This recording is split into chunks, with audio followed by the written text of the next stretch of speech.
Listen, Noam Chomsky, my son, whomst I love so very much. It's not that I don't want you to have friends, it's just that I'm a little concerned about the particular boys that you have chosen to spend so much of your time with. Is this about my friends Jeff Epstein and famous film director Woody Allen? Yeah, it's just, I was wondering, could you tell me a little bit more about your relationship with, little Jeffrey? First response is that it is none of your business, or anyone's. Second is that I knew him and we met occasionally. But you didn't go to Jeff Epstein's house to go to Jeffrey Epstein's house, did you? He's a man of science and curiosity, as am I. I'm a man who discovered the wheel and built the Eiffel Tower out of metal and brawn. That's what kind of man I am. You're just a woman with a small brain, with a brain a third the size of us. Okay, you know what? If you're just gonna start quoting Will Ferrell movies at me, then you can go back to your mother's place. What's that? Oh, that's right. You don't have a mother. My ex-girlfriend bought you from some guy in Portland. Well, then you're not my real dad, and I hate you. I'm gonna set fire to this apartment and then run away so you don't ever have to see me again. I'll rescind and destroy all of the rules of universal grammar, and then I'll use the desiccated remains of that grammar to make a new language for my life as a poet in exile. I'll write sad words that are so sad they'll make you grieve long after your body has disappeared into mist. Well, that's both topical and fucking haunting. I can't remember which American writer it was. I heard him speak and he said that his job is to comfort the disturbed and to disturb the comfortable. Hello, my name is Nate Rankin. Welcome to Books You Haven't Read. I read some poetry recently. I don't read a lot of poetry. I've never done a video on poetry, so we're gonna try this out, see how it goes. And specifically, I read some poetry from Deep Vellum Press. Now, Deep Vellum Press is, of course, the greatest cultural institution of Dallas. Shout out. They actually own Dalkey Archive Press now, if you didn't know, which is one of their imprints. And another one of their imprints that they publish all their poetry on is called Phoneme Media. But they specialize in literary translations, and they're really good at publishing new stuff that comes from what my dumb American face would call far-flung countries. So we've got poets from Kurdistan, Xinjiang, China, Iran, and Belarus in this stack. So the far-flung continent of Eurasia, I guess. I got all these books during their summer sale. I actually got 8 books total because they were 50% off. So I'm only going to talk about these 4 because they are all of a kind. These are all works of exiled poets. And by exile, I'm not talking about the James Joyce self-exile where I actually come back a couple times over the years. I'm talking about literal you are not welcome in the country of your birth exile. One broad theme I noticed in kind of all these books is how prominent the theme or the topic of romantic love is. Though I will say it was least pronounced coming from the one woman author in this stack, though not by any means absent. And there are definitely some cases where it's obvious that the author is trying to conflate this kind of romantic love for a distant or imagined lover with love of a country that is also distant or imagined. I can't say whether this is a general fact of poets in exile. Again, I don't read a lot of poetry, nor do I read a lot of poets in exile. So this may be a time-honored tradition in that coterie of voices. But I can completely understand why it would be a subject that you'd be interested in or write more intensely about if you were someone with a really shaky relationship from the nation or state that you come from. In some cases, the places have never officially existed for these people. We're talking about people who come from literal fragile states of existence.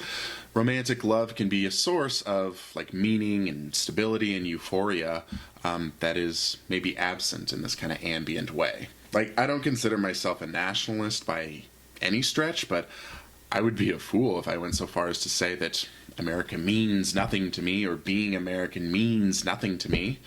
Aside from it just shaping so much of my privileged realities in my life, I do get jazzed about America as an idea when it comes to certain things, right? Like, fuck yeah, I'm going to root for my country in an Olympic sport that I don't care about for 3 years and 50 weeks. Or, maybe it's something to do with, like, celebrating national parks or baseball or food or politics or whatever.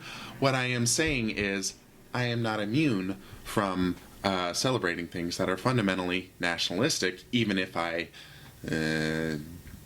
let's say, don't think nation states are the optimal formation of peoples. It's fun to feel these little moments of romance, but imagine you don't have that romance. Imagine that's not a default in your life.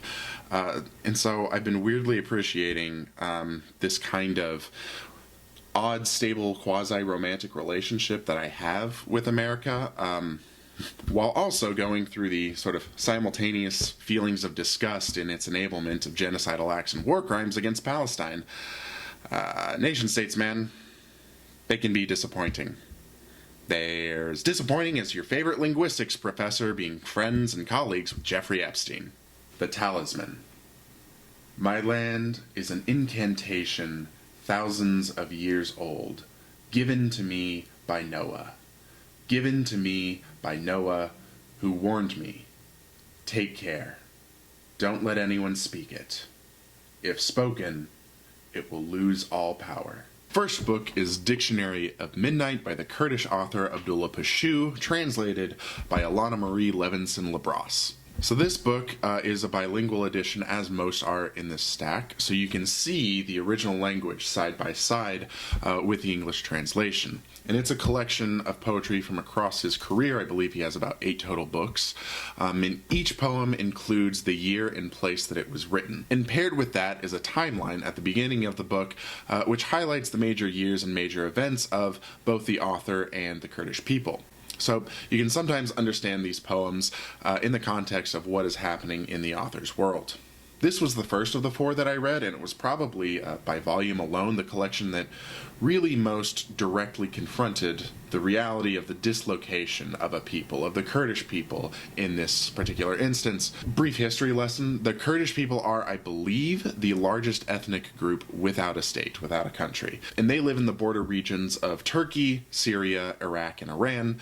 And there have been different Kurdish states throughout history, most prominently between World War I and World War II. But as they exist right now, they are an autonomous region within Iraq with their own parliament and government. And I believe as well there are multiple Kurdish militant groups that control essentially northern Syria since the Syrian civil war. And so maybe at the moment, given Iraq and Syria's own kind of fragility, thank you, America, maybe Kurdistan is a lot closer to sort of actually existing than it ever has been. But it's been this thing that's been just out of reach for Pashew's entire career. The words that come to mind when describing Pashew's poetry, I would say acerbic yet addicted to hope. What's that old Bane from Batman line?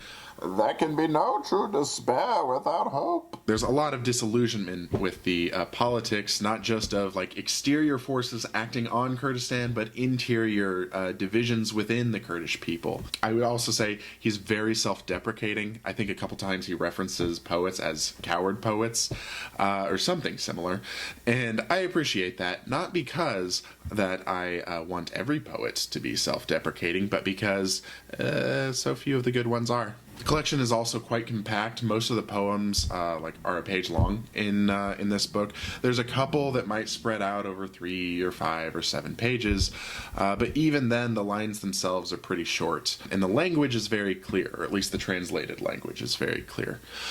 You may not always understand the historical events that he's referencing, but the footnotes and the timeline do at least help in that regard. These poems are my favorites. I'll put the list in the description below. But I think the best example of his style that'll work for this video is one that I'll read called To the Critics. To the Critics. You have asked relentlessly where I get my freedom. You persist, asking how my tongue, naked and alone, a leaf of meat, soft and helpless, how, even now, it could rip out the curtains from Pharaoh's place, how, fearlessly, it could pass through barbed wire over thorned borders. Which throne or crown backs you, you ask? Whose pocket were you cut from, you ask? Go easy. Let me tell you. When my poverty is a coffer, always full, when my homelessness is a skyscraper, when always across the 4 seasons my vineyards of grief grow so juicy and full, how then is freedom not drawn to me? How then is fearlessness not my confidant? Homelessness as a skyscraper is one of my favorite images in all of this book. This poem is also a great microcosm of Pashew and his situation, who has said he was a refugee until 1997. He went and studied pedagogy and foreign languages in the former Soviet Union, and then he was, I believe, a professor in Libya for a little bit, and since the 90s he has lived in Finland, so he is a very itinerant man. There's a famous story that when he came back to Kurdistan after 20 years of exile, somehow mysteriously the air conditioning and the lights were turned off, and he continued to perform his reading through the dark and the heat. But you can see in this poem a fierceness, an independence, a desire for freedom on his terms. And critically, you can see the charges from his critics about, being a tool or being funded by foreign powers. That he's constantly dealing with this charge that his desire for freedom is somehow a function of great power politics. But he rejects that and he reclaims his own autonomy. Uyghurland by Ahmatjan Osman, translated by Jeffrey Yang and the author.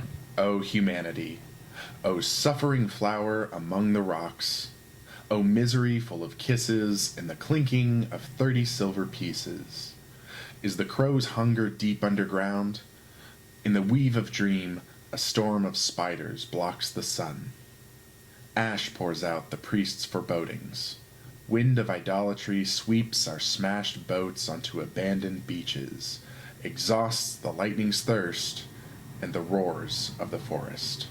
This book was noticeably devoid of politics. There was virtually no mention of it. And this is coming from a guy, the author, Ahmatjan Osman, who's been very political in that he was the president of the East Turkestan government in exile and has been an explicit supporter of the Uyghur independence movement. So this has been something that he has been trying to make and bring about in his own personal life, and yet he has a great distance from that in his poetry.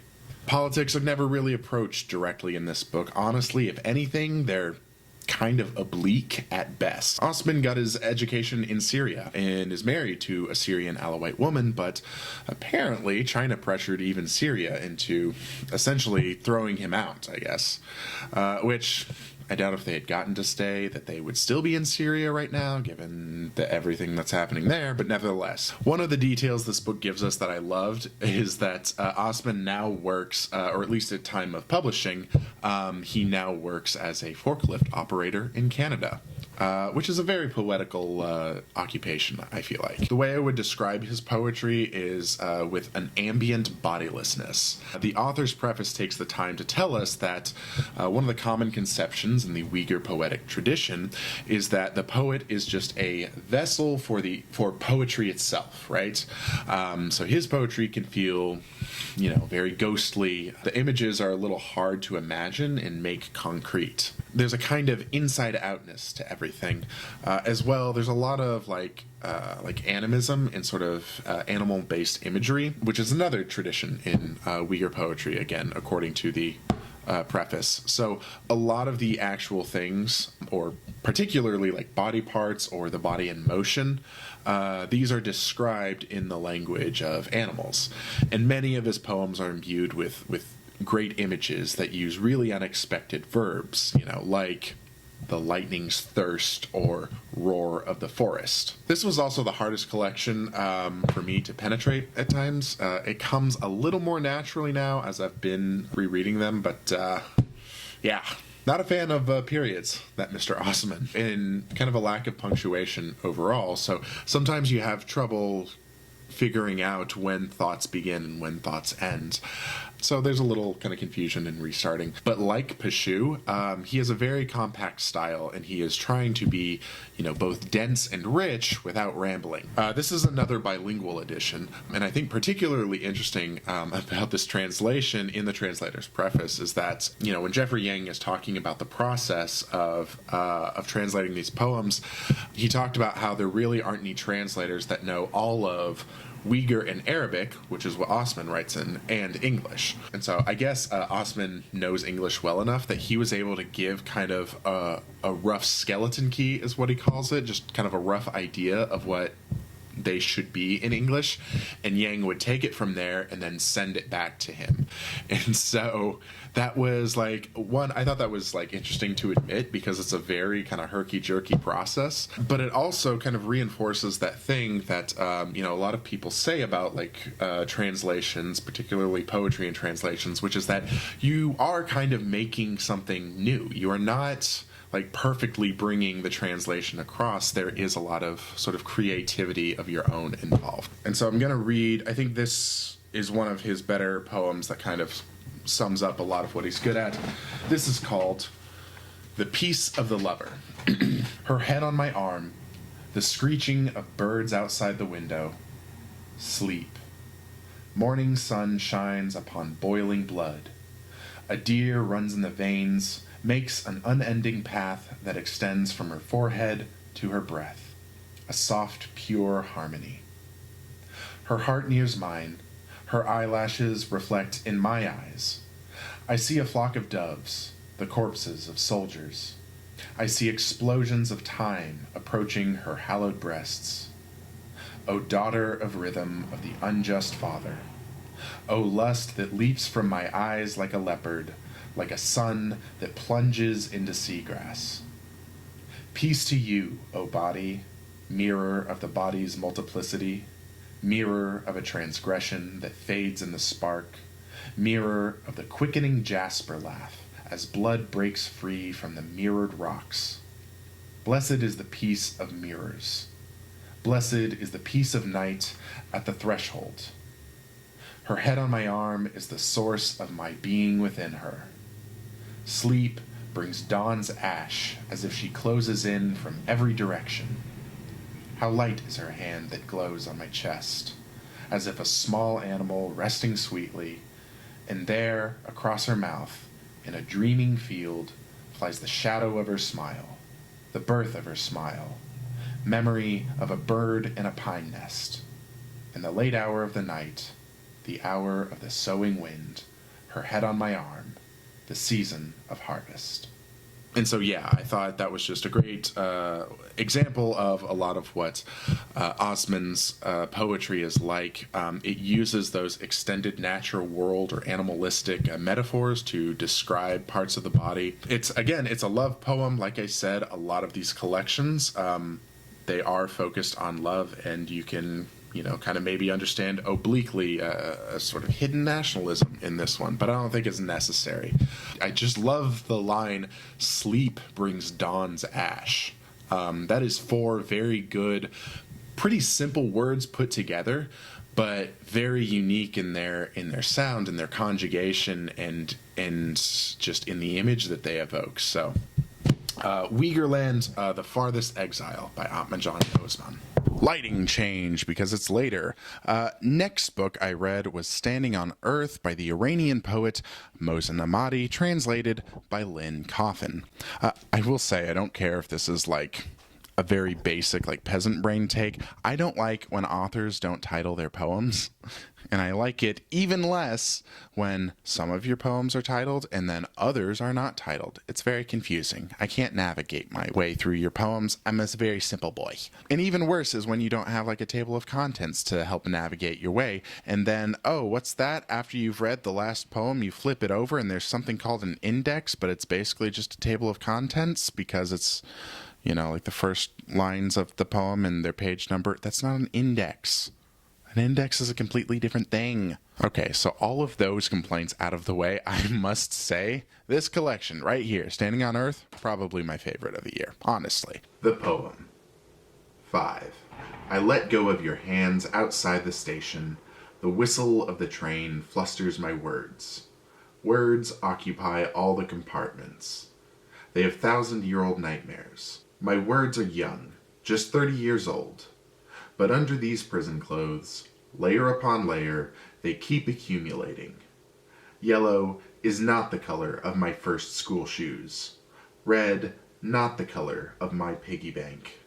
Blue, not the color of my first bicycle. The words ripened with the colors of your skirt. They were a herd of weeping horses, a rainbow you were taking off to send arcing through the air, falling into mud and handcuffs, darkness, and the command. Fire! I would describe Emadi's poetic voice as something of like a little melancholy desperado. Mohsen Emadi is from Iran and left as a political exile after the 2009 election. As of this book being published, he lives in Mexico City, so yeah, he's kind of a cowboy. He writes in Spanish, Persian, and English, and this collection is all in English. It's the only book of these four that I've read that doesn't have, that isn't a bilingual edition. His two main influences are said to be the poetry of Federico Garcia Lorca, as well as Mazandaran folklore. Mazandaran is the northernmost province in Iran, and that is where the author is from.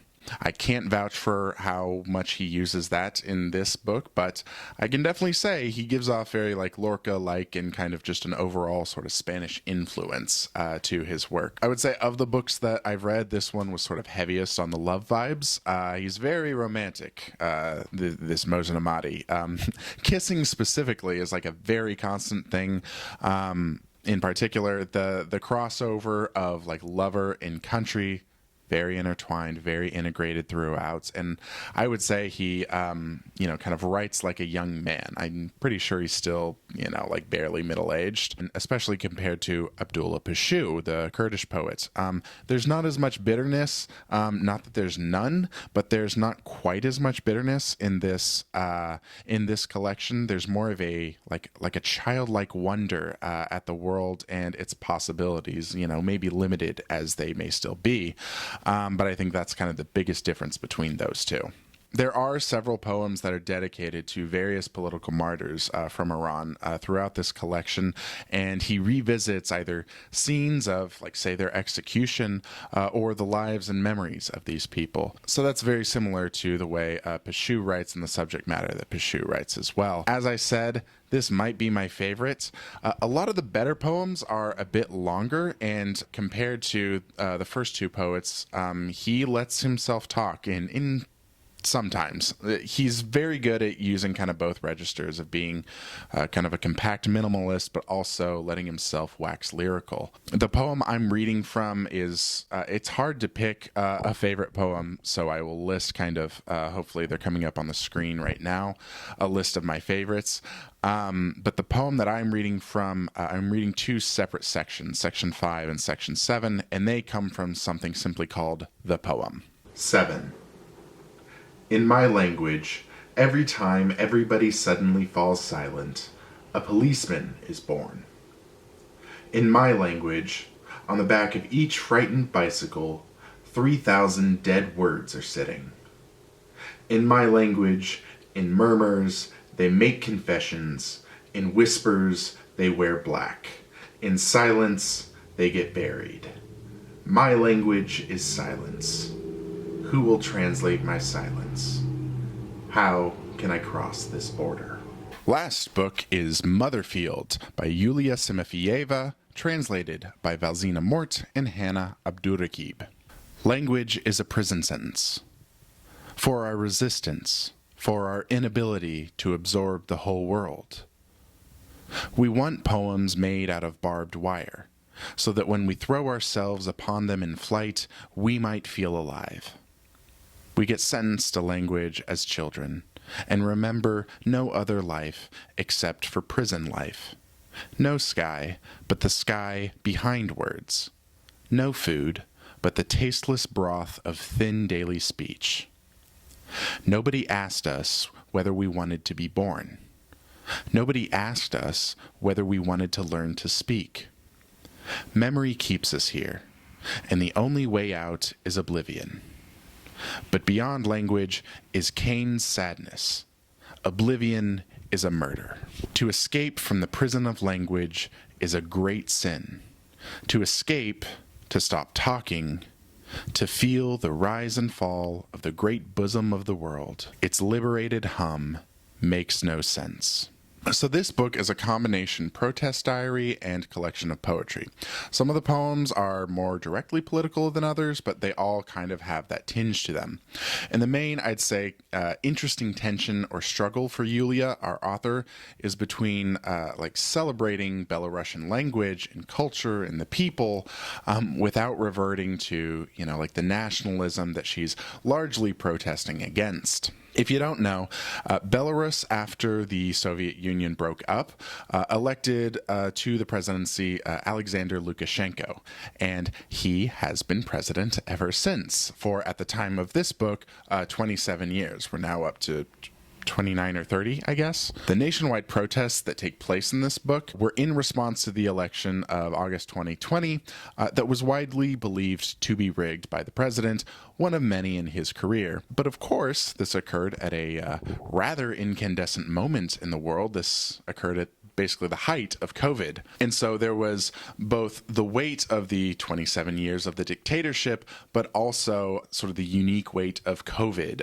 and the particularly poor response that Belarus had to the virus, again, in large part due to this oafish dictator and his sort of belief that machismo rhetoric was as good of a ploy against COVID as anything else. But the masses exploded that year, and the government responded by cracking down pretty brutally. Tens of thousands of arrests, thousands of people got beaten, allegations of torture. I think a couple dozen people were murdered. Obviously, tons and tons of detainment, and that resulted in hundreds of thousands of people leaving the country in response to this, including the author and her husband. Some of the interesting tidbits I found from the diary section in particular, she talked at one point about like a checklist. Everyone had a checklist for what happens if one of your friends gets detained and sort of the step-by-step process of what you go through.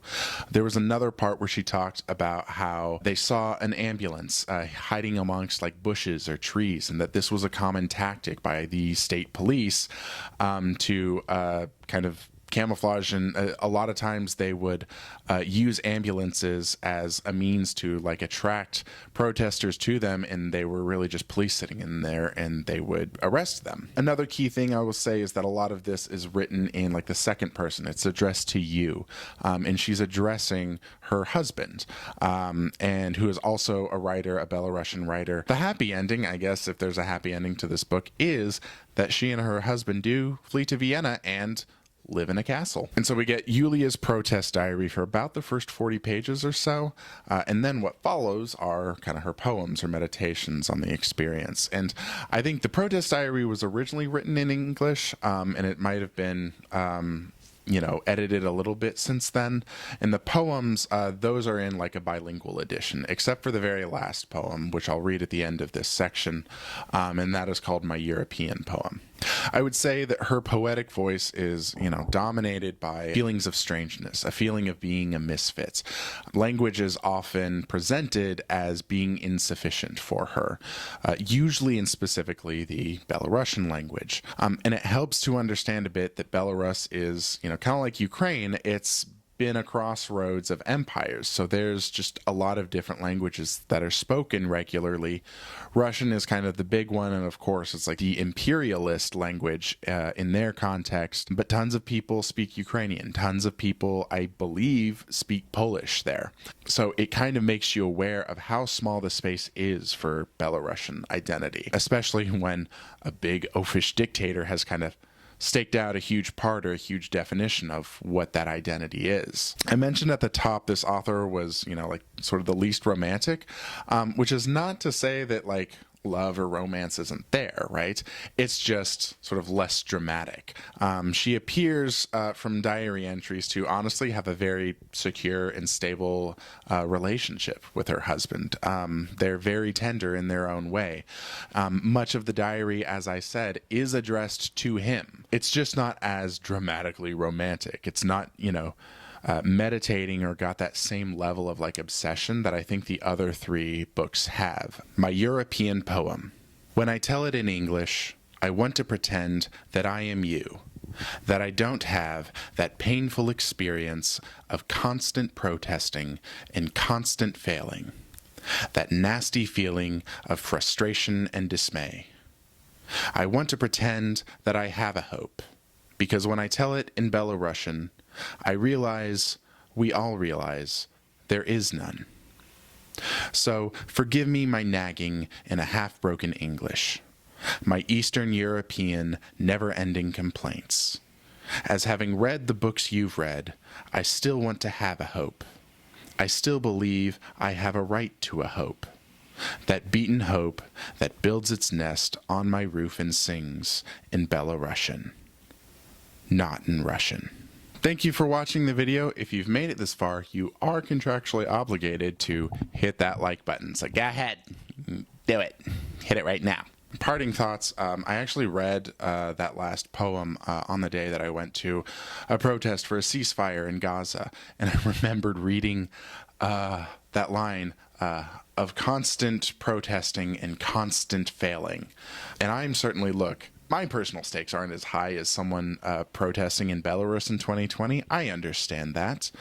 But I did feel like a very resounding solidarity with the poet Yulia in that moment. And I'm coming around to find that protesting is often, a voluntary exercise in failure. But it comes from the place inside of us that I was reminded about reading through kind of all these collections. It comes from that place in us that fantasizes and idealizes and dreams. We can't help but have dreams. We can't help but have dreams that are out of reach. I think that's one of the biggest engines of optimism. Even if those dreams that are out of reach are maybe something as simple as like asking for freedom or asking for justice. Thank you for watching. Seriously, please subscribe. More videos to come. And as my old College World Lit professor used to say at the end of every single class, go do wonderful things.